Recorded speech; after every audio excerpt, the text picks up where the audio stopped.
Hello. How Hello, are you? Roger. How are you? Good, Thanks for thank you. taking the time. Roger, you've been playing as a professional for more than 12 years now, and you've won more Grand Slams than any other person. You still seem to be hungry for titles. How do you motivate yourself?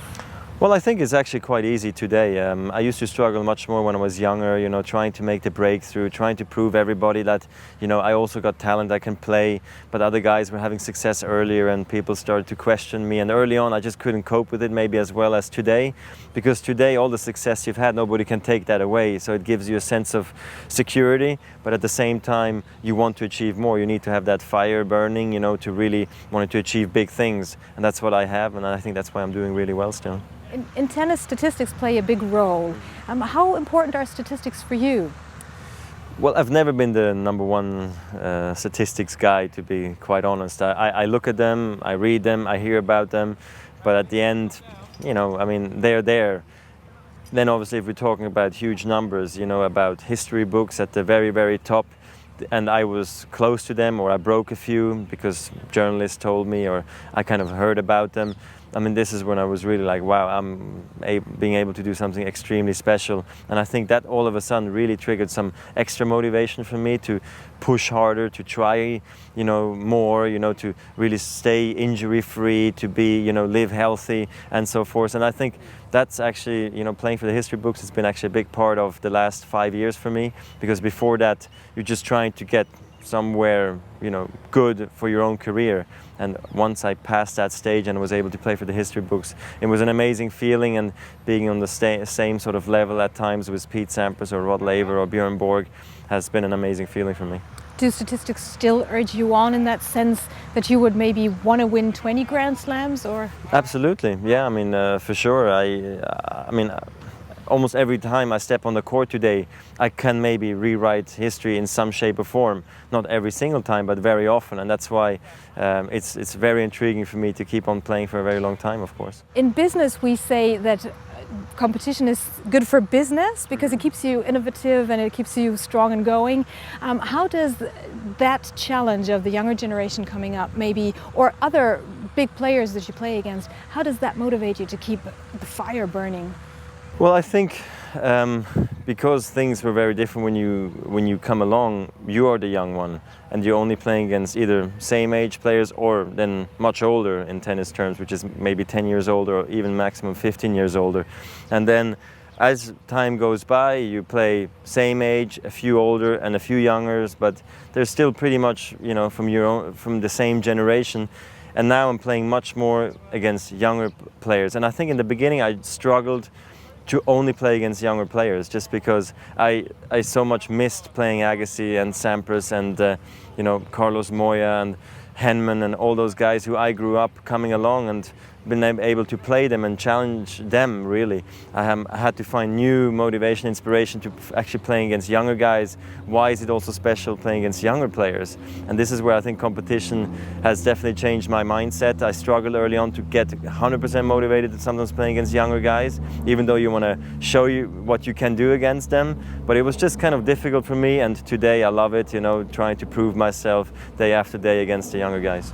Does that also force you in a way to rearrange your trainings and your tactic?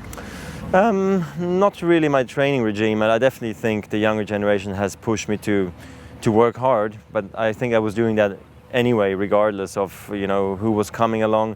I always questioned myself in the best of times, even when I was world number one for many weeks and months in a row. At certain times during the year I said, what can I improve? What do I need to change? Because if you don't do anything, or you just do the same thing over and over again, you stay the same. And staying the same means going backwards, because the other guys are working hard and improving. So I always needed to find ways to improve my game as well. In the last couple of years, the rivalry with Rafael Nadal dominated the tennis scene. What is special about playing against him? Well, I just think we are quite different contrasts, different characters. He's a lefty, I'm a righty. He was the up and coming. I was the dominant player for a very long time before he came, and he was the big first challenger who could beat me more than once or two times in a row. And I think that just really drew big interest in our rivalry. And then, of course, we played some of those amazing matches in Grand Slam finals, such as Wimbledon a few times, Australian Open, French Open a few times, and I think all of that obviously created this great rivalry, and it's been amazing for the sport, great for our game, really, if I look into the future and how everybody talks so positively about the game right now. You're not just rivals, you're also good friends. How do you cope with this paradox relationship? Well, I just think it's nice to get along, maybe in the past people always felt, top guys are not supposed to get along because they actually are supposed to beat each other and not like each other to play their best. But I think I was able to see it differently, that, through respect and fair play, no problem, you can also dominate and play well. And I think that maybe has trickled down to, let's say, Rafa, for instance, as well, that he also takes the same approach, that he says, very respectful, but very aggressive on the tennis court, but always according to the rules. I can play great tennis, and I think it's wonderful now that if the two guys at the very top have this kind of a relationship, that can also speak volumes down in the lower rankings where they are very hungry as well to break through and come forward. If they see that we get along, why shouldn't they get along as well with all of us, really? Rafa said in an interview once, when he was asked which of your tennis strokes he would pick if he could choose, he said that he would pick your serve. What would you pick from him if you had the choice? Well, I think Rafa has many great assets to his game. It's very hard to try to imagine that I would have some of his strengths because he's such a different and complex player.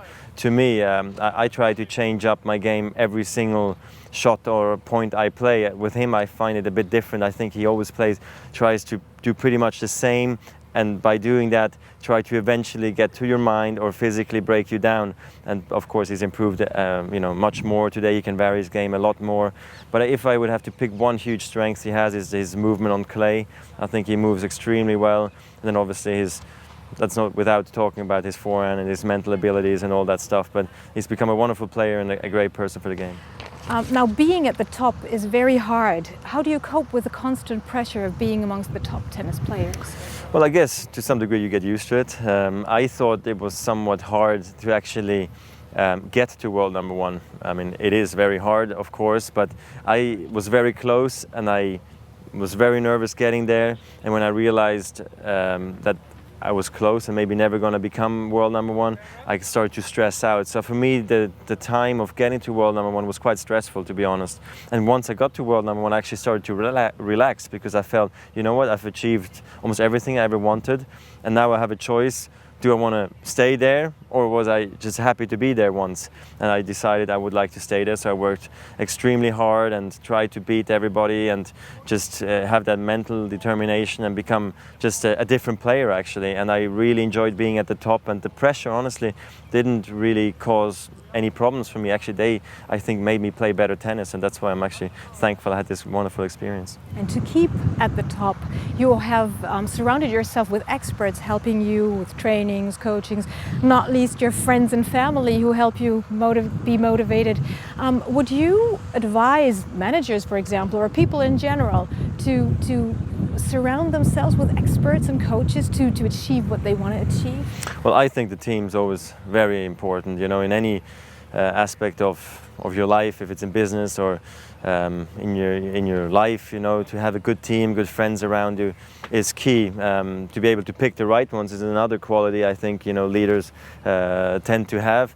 For me, always harmony in the team has been very important, but then also people who can challenge me, who can tell me, Roger, don't you think you should change this? We have an idea for you, a solution maybe to problems. And I'm very happy if they tell me that if they do see a problem or they think that I can still improve. It's important for me to actually hear criticism sometimes, because I think that's what makes me a better player. And that means someone's questioning me who really cares about me. And I think that's really important in the business world as well.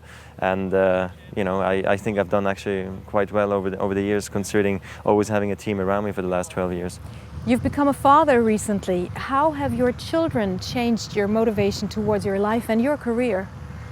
Well, I mean, my children just is an incredible inspiration for me, to be able to leave the courts, come back and see them grow up day after day. It's been it's been wonderful. I'm also been very fortunate that they've actually been able to travel with me so much, that I have a wife that's so supportive of everything that I do, that she doesn't say, you know what, you go to the tournaments, it's too hard and difficult for me to travel with the kids and everything. I have a wonderful family and they're so into it, you know, to be with me.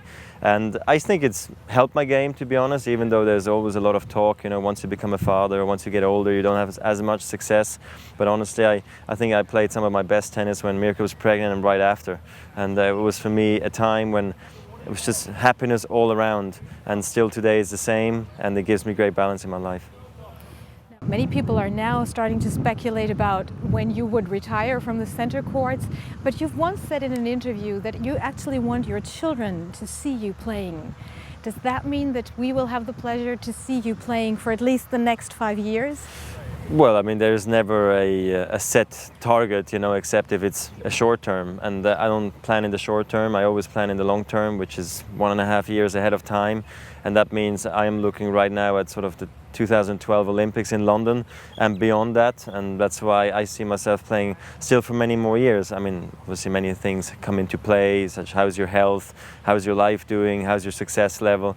But honestly, I feel right now I'm still playing some of my best tennis of my life. I know I can still dominate. I know I can still win the biggest tournaments. I can still beat the best players, and I'm playing really well at the moment. So it doesn't really even cross my mind. Unfortunately, I'm being asked quite a bit recently, just because of all of my success I've had, and you know, other guys always pushing through. Always creates stories within the game. But at the end of the day, important is how I feel. How successful do I feel I can still be? And honestly, I'm very confident, and that's why I'm still going to play for quite some time. Thank you. Mm-hmm. Welcome.